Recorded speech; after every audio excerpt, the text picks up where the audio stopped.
भक्त मेरे पग धरे वहां धरूं मैं हाथ। पीछे पीछे मैं चलूं कभी न छोड़ूं साथ। भगवान कहते हैं जहां भक्त मेरे पैर रखते हैं वहां मैं अपना हाथ लगा देता हूं कि भक्तों को कोई कंकड़ न लग जाए, भक्तों को कहीं कोई चोट न लग जाए। भगवान को जो जिस भाव से जपता है भगवान उसको उस भाव से मिल जाते हैं। सुनी मुनि तो ही कहो सहारो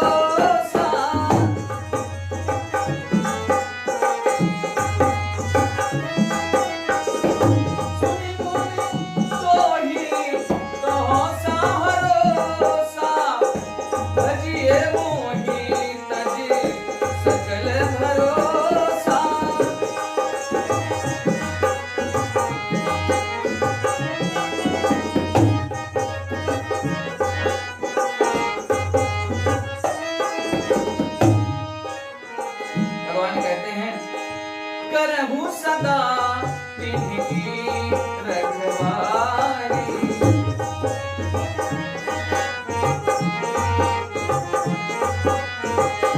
करहूं सदा तिनकी रखवारी जिमे बालक राखिए महतारी। जिमे बालक राखिए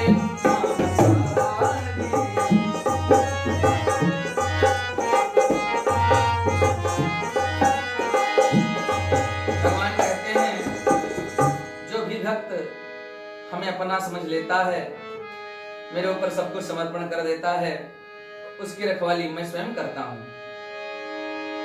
एक छोटा सा प्रसंग है जिस समय कौरव और पांडवों में युद्ध चल रहा है, कौरव सेना मारी जा रही है और पांडवों के संग भगवान कृष्णचंद्र जी हैं, रखवाली कर रहे हैं। एक दिन दुर्योधन ने जाकर अपने पितामह से पूछता है कि बाबा आप मेरे पक्ष में हैं या पांडवों के पक्ष में? आप जैसे धनुर्धर रहते हुए मेरे कौरव भाई मारे जा रहे हैं लेकिन पांडव में से कोई नहीं मारा जा रहा है। मुझे तो लग रहा है कि आप पांडवों का संग कर रहे हैं, उनका साथ दे रहे हैं। पितामह ने कहा नहीं दुर्योधन, मैं जिसका नमक खा रहा हूं उसी का साथ दे रहा हूं, मैं पांडवों का साथ नहीं दे रहा। पितामह तो जानते ही हैं कि पांडव सत्य पर हैं तो विजय पांडवों की होनी है, लेकिन आज दुर्योधन के सम्मुख पितामह ने कहा हे दुर्योधन, मैं तुझे आज वचन देता हूं कल एक न एक पांडव को मैं अवश्य मारूंगा, लेकिन आज तुम जाकर के अपनी रात्रि में जब मैं प्रातः काल पूजा करने के लिए बैठूं उस समय अपनी पत्नी भानुमति को मेरे पास भेज देना, मैं उसे अखंड सौभाग्यवती का आशीर्वाद दे दूंगा जिसके कारण तुम कभी नहीं मारो जाओगे और पांडव में से एक न एक पांडव को मैं कल अवश्य मारूंगा। पितामह कहते हैं अर्धरात्रि की बेला में सारी दुनिया सो जाएगी,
प्रातः काल में पूजन करने के लिए बैठूं, उस समय अपनी पत्नी भानुमति को मेरे पास दे देना, मैं अखंड सौभाग्यवती का आशीर्वाद दे दूंगा। दुर्योधन गया, अपनी पत्नी भानुमति से बताया कि आज तुझे बाबा के पास जाना है। इधर भगवान कन्हैया सबकी रक्षा करने के हेतु पांडवों के पक्ष में है। भगवान कृष्ण ने आज पांडवों को सुला दिया है। भगवान स्वयं पांडवों को सुलाने स्वयं जाते हैं। पांडव को शयन करा करके जब अपने शिविर में आए हैं,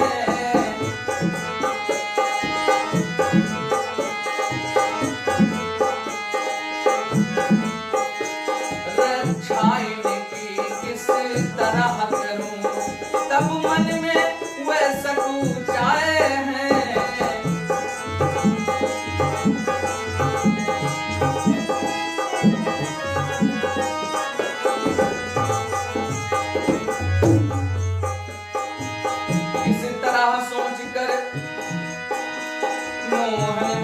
प्रभात में बालापन था कृष्ण के हरी एक बात में, द्रौपदी को जा पुकारा श्याम ने, चुपके से आवाज दी शोभा धाम ने। आज भगवान कन्हैया द्रौपदी के पास पहुंचते हैं, द्रौपदी को पुकार रहे हैं। भगवान कन्हैया पहले ही भानुमति के पास पहुंच करके और उनको बता दिया कि आज बहना तुझे नहीं जाना है पितामह के पास, रोक दिया है, फिर कभी चली जाना। भानुमति ने कहा ठीक है भैया, ऐसा ही होगा। तो दुर्योधन की पत्नी को रोक करके आप द्रौपदी के पास भगवान कन्हैया पहुंचते हैं और द्रौपदी से कहते हैं, बहना द्रौपदी बहना उठो दिन हो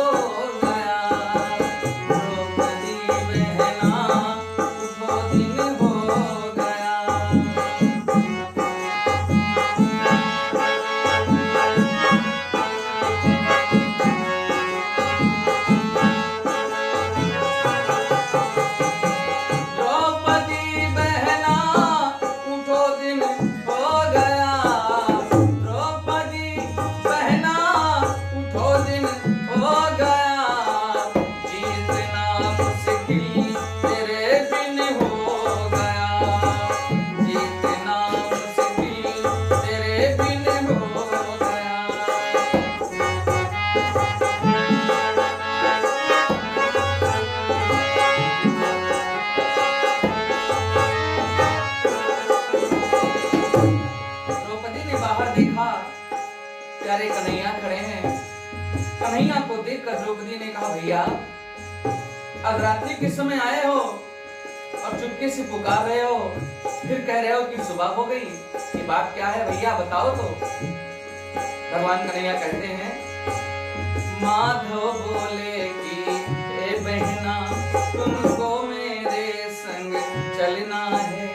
माधव बोले कि ए बहना तुमको मेरे चलना है। लेने आशीष पितामह के, लेने आशीष पितामह के चरणों में मस्तक रखना है।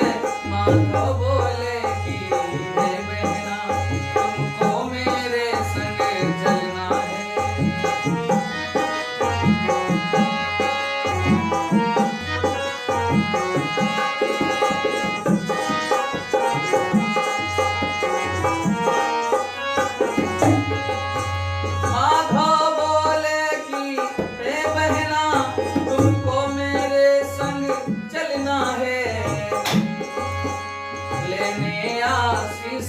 पितामह के चरणों में मस्तक रखना है।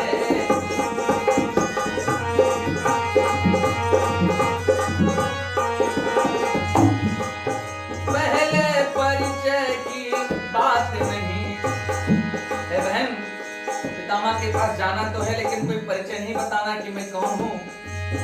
पहले परिचय की बात नहीं, तुम अपना कार्य पूर्ण कर दो। भीष्म बाबा के चरणों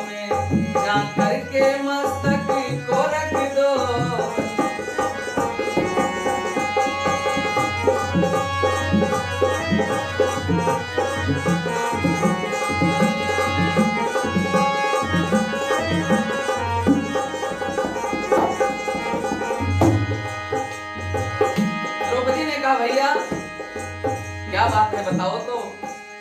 कन्हैया ने बताया, तुम्हें पितामह से चल करके अपने पति की सुरक्षा है तो वरदान मांगना है। चलकर मेरे साथ वरदान मांगो, लेकिन कुछ परिचय मत बताना कि मैं कौन हूं, पहले प्रणाम कर लेना। द्रौपदी ने कहा, भैया मैं चल दूंगी, लेकिन एक बात है, इस समय मेरे पांचों पति विश्राम कर रहे हैं, सो रहे हैं, बिना पति के आदेश से मैं कैसे चल सकती हूँ? पतिव्रता धर्म का अपमान हो जाएगा। इसलिए कि हे प्रभु, अब आप कैसे चलें बताओ। भगवान कन्हैया ने कहा, वो चिंता हम पर छोड़ दो, वो चिंता हम कर रहे हैं, तुम निसंकोच मेरे साथ चलो। आज भगवान श्री चंद्र ने स्वयं एक द्रौपदी का रूप बनाया है और पांडवों के संग जा करके सो जाते हैं और स्वयं द्रौपदी को लेकर भगवान कन्हैया चलने लगे। द्रौपदी को लेकर चलते हैं, रात्रि का समय है। द्रौपदी पैरों में अपनी जूती पहने हुए है, जूती की खनखन आवाज आ रही है। उस आवाज को कन्हैया ने सुना तो बहन द्रौपदी से कहा कि बहना, इस जूती को फेंक दे, लोग क्या कहेंगे?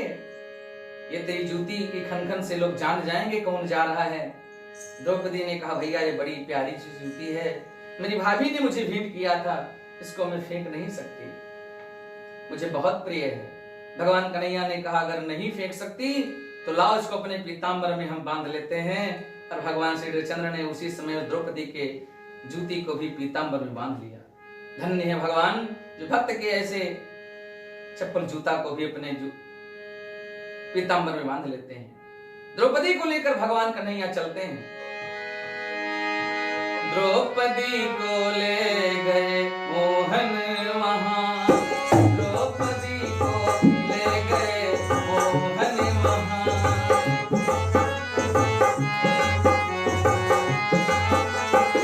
द्रौपदी को ले गए मोहन वहां, द्रौपदी को ले गए मोहन वहां। भीष्म बाबा का लगा डेरा जहां, भीष्म बाबा का लगा डेरा जहां।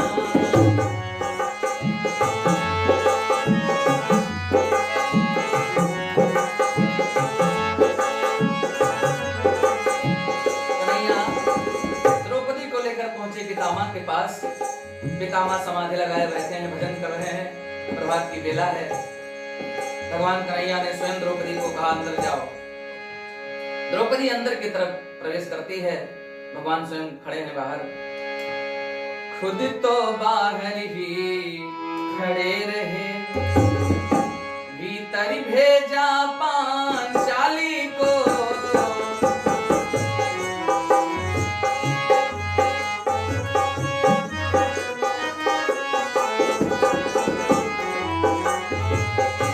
खुद तो बाहर ही खड़े रहे, भीतर भेजा पांचाली को।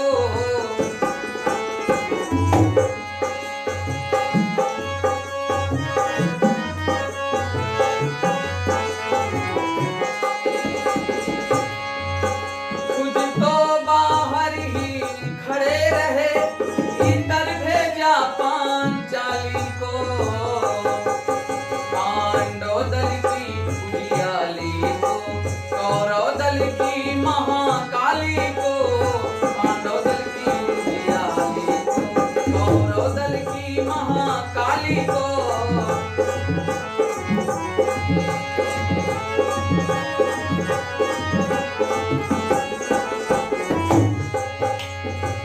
भगवान कन्हैया बाहर खड़े हैं, द्रौपदी अंदर जाती है और पितामह के दर्शन करती है।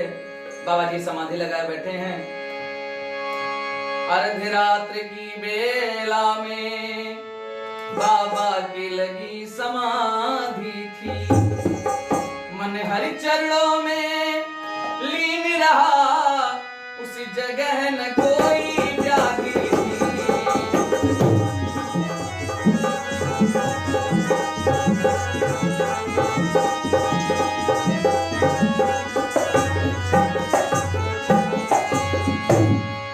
द्रौपदी ने जाके शीश रखा चरणों में भीष्म पितामह के। द्रौपदी जाकर प्रणाम किया बाबा जी को। द्रौपदी ने जाकर शीश रखा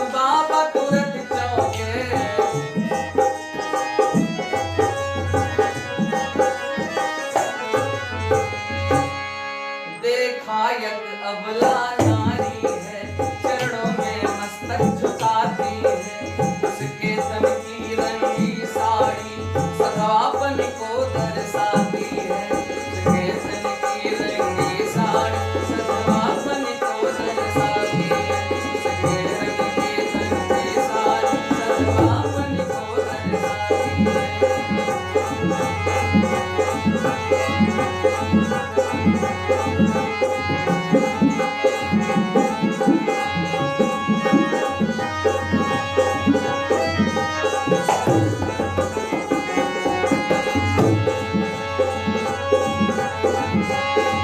उसके तन की रंगी साड़ी सधवापन को दर्शाती है, उसके तन की रंगी साड़ी सधवापन को दर्शाती है।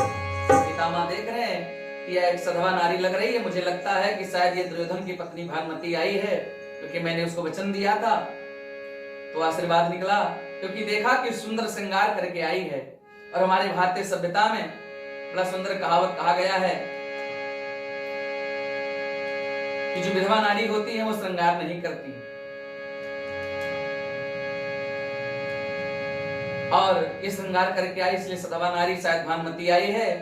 अरे सब विचार किया जैसे कि भानुमति आई होगी, तो आशीर्वाद दे दिया। आशीर्वाद मुख से निकला सौभाग्यवती हो, अरे तुम बेटी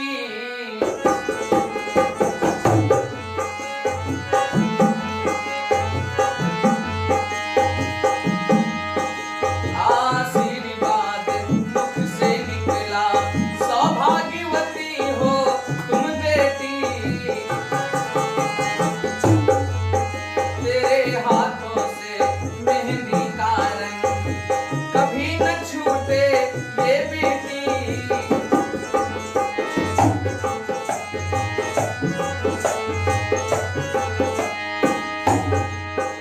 आशीर्वाद मैं देता हूँ बेटी, आशीर्वाद मैं देता हूँ, सिंदूर से मांगना खाली हो,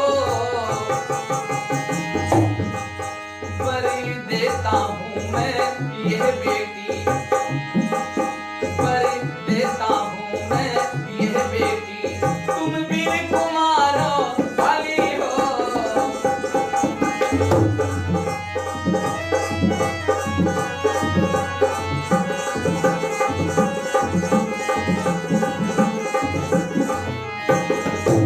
और जैसे द्रौपदी को पितामह ने आशीर्वाद दिया, भगवान कन्हैया ने द्रौपदी से कह दिया कि बहना अब बता दो कि मैं कौन हूँ। द्रौपदी ने कहा, द्रौपदी बोली कि हे बाबा क्या झूठा आप कहाते हो, क्या झूठा आप कहाते हो, कल और कहा कुछ आज कहा, क्या सत्यवादी कहलाते हो।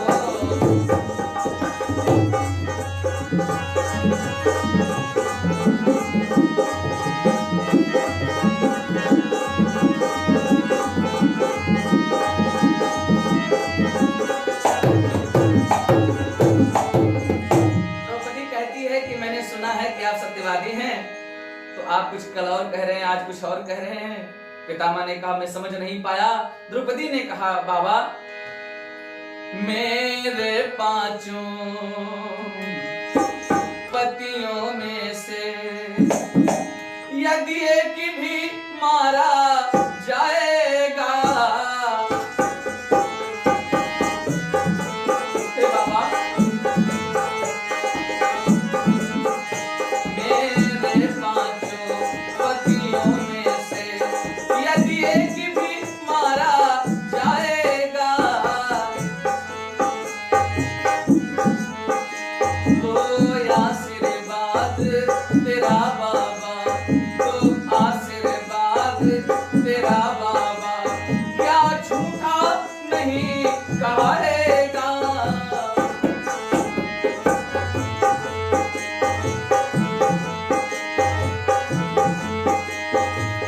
और जैसे पितामह ने सुना, इतना वरना पांचों पतियों में से समझ गए कि द्रौपदी आई है। अब आया होश पितामह के, हाथों से माला छूट गई। प्रभु चरणों में जो लगी समाधि थी, वो तुरंत समाधि टूट गई। पितामह को होश आया, मैंने क्या कह दिया। फिर बोले, बेटी से प्रश्नों का उत्तर अब पीछे ही दे पाऊंगा, तेरे सुहाग का निर्णय भी मैं पीछे ही कर पाऊंगा। लेकिन बेटी एक बात बता, एक बात खटकती है मन में, रान है जिसने कर डाला,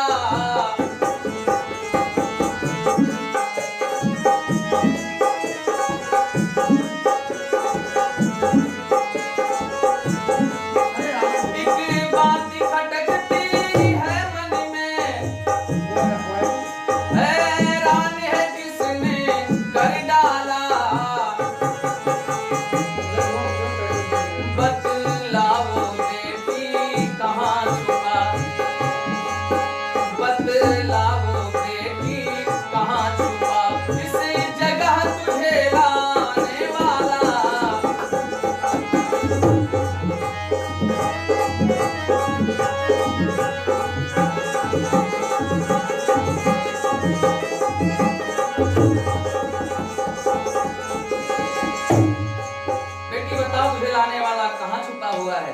अरे मैं जानता हूँ वही कृष्ण होगा, वही कन्हैया होगा, माखन चोर होगा। अरे बूढ़ा होने को आया है, अब तक नहीं गई चोरी। बूढ़ा होने को आया है, अब तक नहीं गई चोरी। वो रोज नीतियां रचता है, हमसे चोरी सबसे चोरी।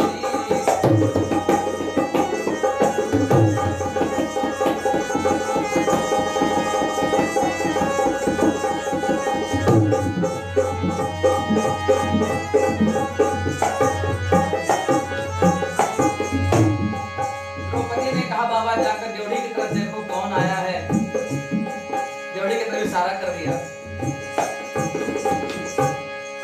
ड्योढ़ी पर जाकर के देखा, ड्योढ़ी का दृश्य निराला था।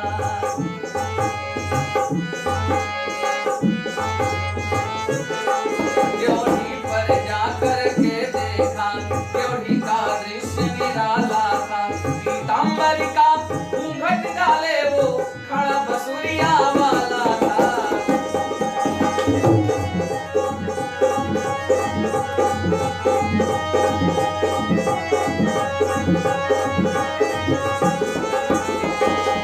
पीतांबर का घूंघट डाले वो खड़ा मुरलिया वाला था।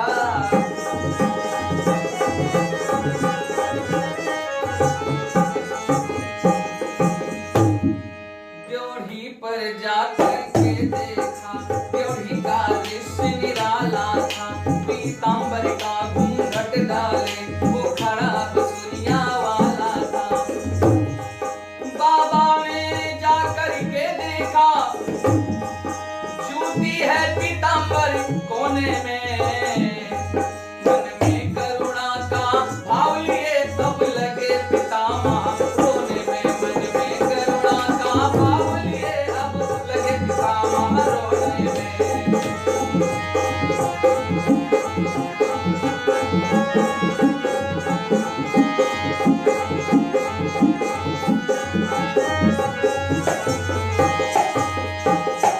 पितामह रोने लगे।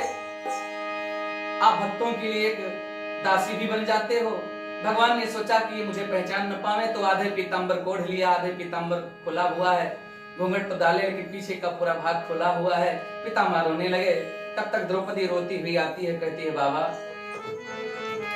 जो मांगो में सिंदूरी मेरे, बाणों से उसे मिटाओ ना।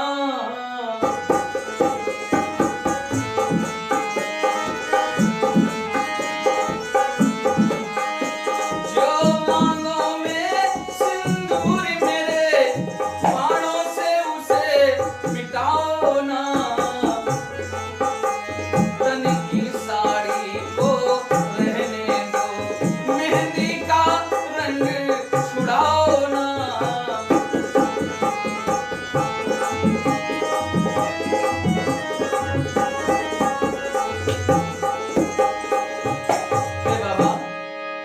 बाबा सोने की चमक कभी सोने से अलग नहीं होती, चरणों की रेखा चरणों के होने से अलग नहीं होती।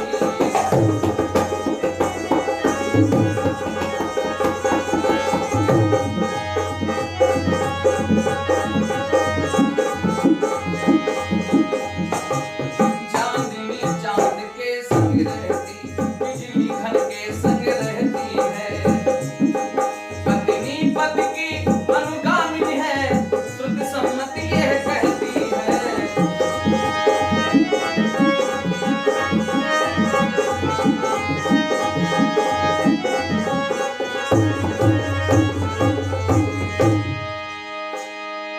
मेरे पांचों पतियों में से भी पति मारा गया तो आपका आशीर्वाद झूठा हो जाएगा बाबा। पितामह रोने लगे। पितामह ने कहा, जिसका रक्षक भगवान है उसे कोई मान नहीं सकता। जिनके रक्षक हैं भगवान, जिनके रक्षक हैं भगवान, उन्हें कोई मार नहीं सकता। श्री जगन्नाथ का भक्त जगत से हार नहीं सकता, श्री जगन्नाथ का भक्त जगत से हार नहीं सकता। सब लोग ताली बजाते भाव से बोलेंगे, जिनके रक्षक है भगवान, जय सिया राम जय जय सिया राम जय सिया राम जय। जिनके रक्षक है भगवान, उन्हें कोई मार नहीं सकता। श्री जगन्नाथ का भक्त जगत से हार नहीं सकता, श्री जगन्नाथ का भक्त जगत से हार नहीं सकता, हार नहीं सकता, हार नहीं सकता। पितामह ने कहा, बेटी आशीर्वाद मैं देता हूँ, सिंदूर से मांग न खाली हो, वर देता हूँ मैं यह बेटी, तुम वीर कुमारों वाली हो। और कहा, भक्तों की महिमा क्या गाऊं, और भक्तों की महिमा न्यारी है, भक्तों की महिमा क्या गाऊं, भक्तों की महिमा न्यारी है। तेरे पतियों का बाल नभा का हो, जब रक्षक कृष्ण मुरारी हो।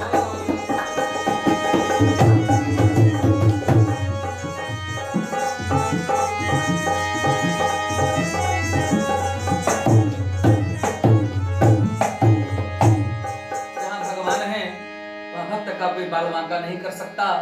भगवान तो स्वयं कहते हैं, जहाँ भक्त मेरे पग धरे वहाँ धरूं मैं हाथ, पीछे पीछे मैं चलूं कभी न छोड़ूं साथ।